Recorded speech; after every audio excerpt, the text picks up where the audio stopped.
Hoje é quinta-feira, dia 12 de agosto de 2021. E o tema que estudaremos, a nossa lição da escola sabatina será Descanso após o perdão. Você está no canal, eu estudo a lição com o pastor Samuel Camilo.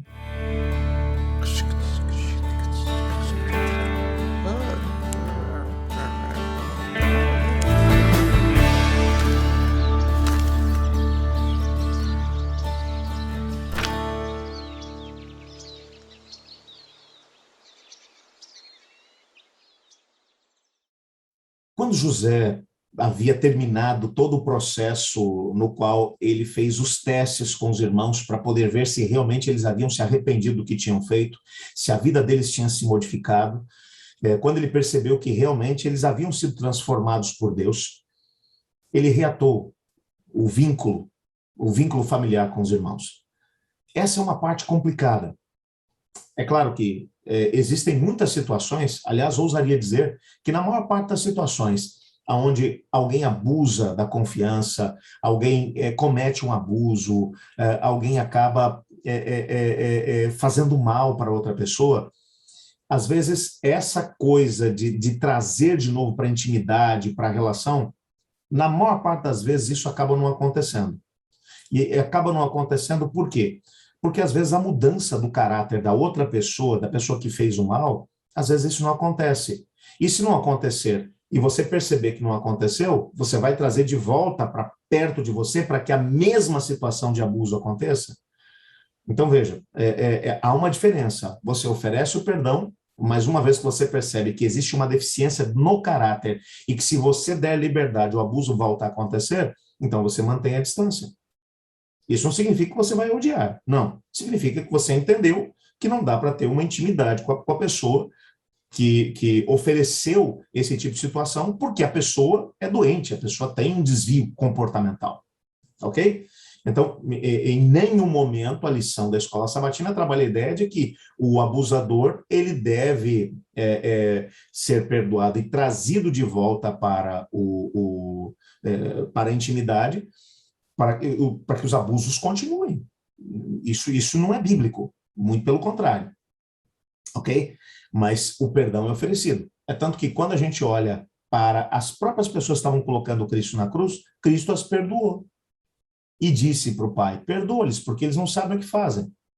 Mas eu pergunto a você, é claro que houve algumas pessoas que estavam ali junto da cruz que se converteram por causa do testemunho que viram a respeito de Jesus. O próprio centurião, que era responsável pela execução de Jesus, se converteu, creu no Senhor Jesus. Mas a maior parte não creu.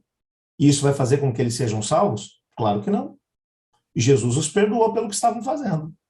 Mas eles acabaram se perdendo. Por quê? Porque não houve uma mudança no comportamento deles. Então, compreenda que há uma diferença entre você oferecer o perdão e haver um relacionamento de intimidade. Ok? No caso de José percebeu que a situação estava resolvida, que os irmãos estavam diferentes.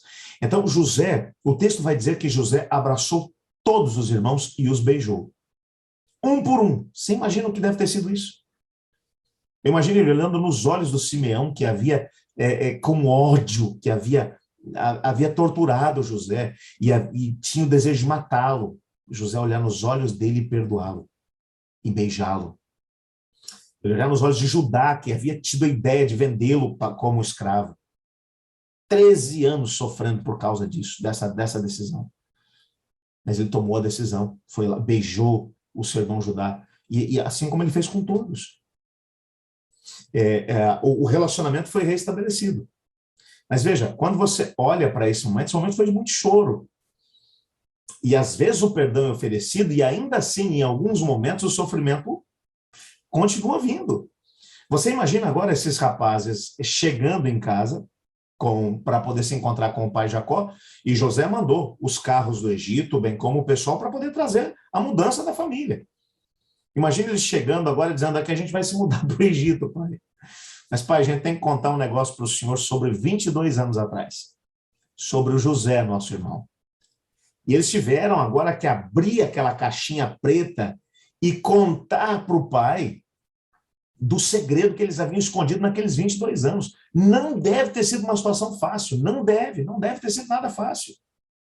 Jacó deve ter tido que lidar com essa situação também.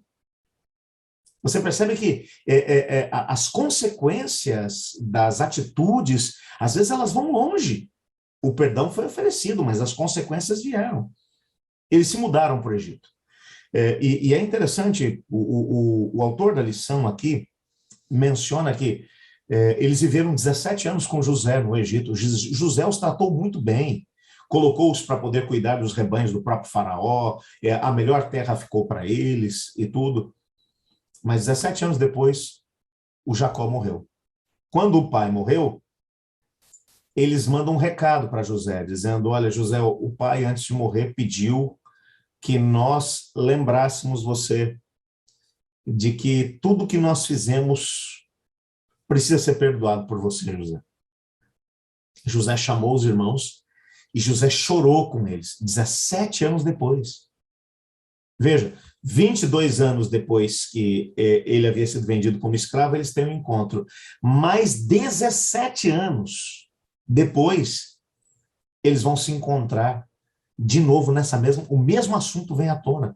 Existem situações que o tempo passa, o perdão é oferecido, mas talvez existem momentos que você vai ter que trabalhar de novo esses conceitos de perdão. José, de novo, teve que chamar os irmãos, ele disse assim, eu perdoei vocês.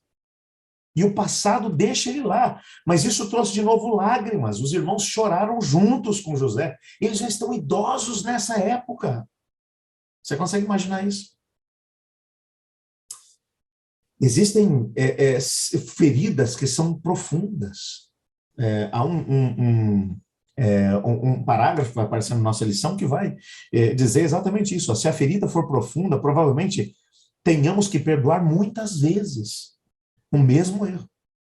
Quando as lembranças do erro vierem à mente, precisamos orar a Deus e escolher perdoar outra vez.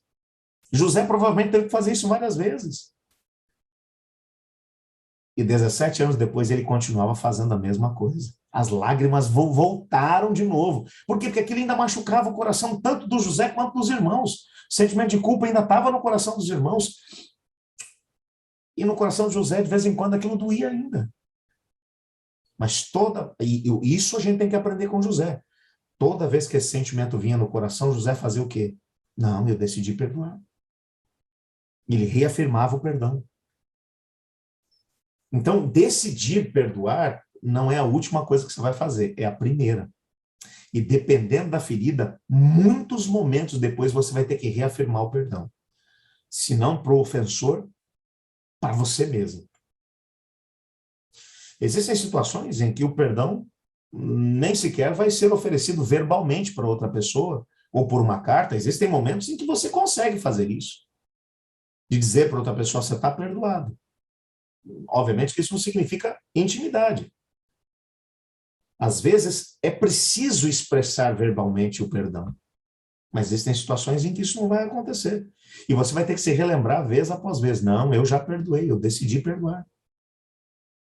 Portanto, nós podemos aprender com José exatamente isso. O último parágrafo da nossa lição diz assim, José acreditava firmemente que a sua vida era parte de um plano de Deus para ajudar a salvar da fome o mundo naquela época e, posteriormente, ajudar a sua família a cumprir as promessas de Deus de se tornar uma grande nação.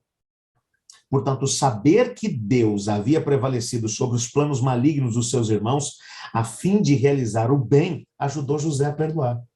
Aqui tem um outro detalhe. Quando você olha para a sua vida e percebe o que Deus fez, mesmo depois que você acabou sendo vítima de uma situação, e você entender que Deus tem um plano, que Deus tem um propósito, isso também ajuda a conseguir cimentar o perdão na sua própria vida, bem como aqueles que lhe fizeram sofrer.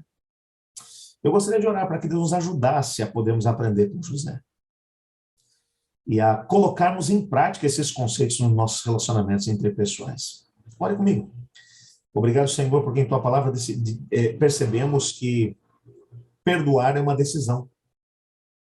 E uma decisão que precisa ser reafirmada vez após vez em alguns casos. Ajuda-nos a aprender com a história de José. Pois é em nome de Jesus que oramos, amém. Eu estudo a lição. E você?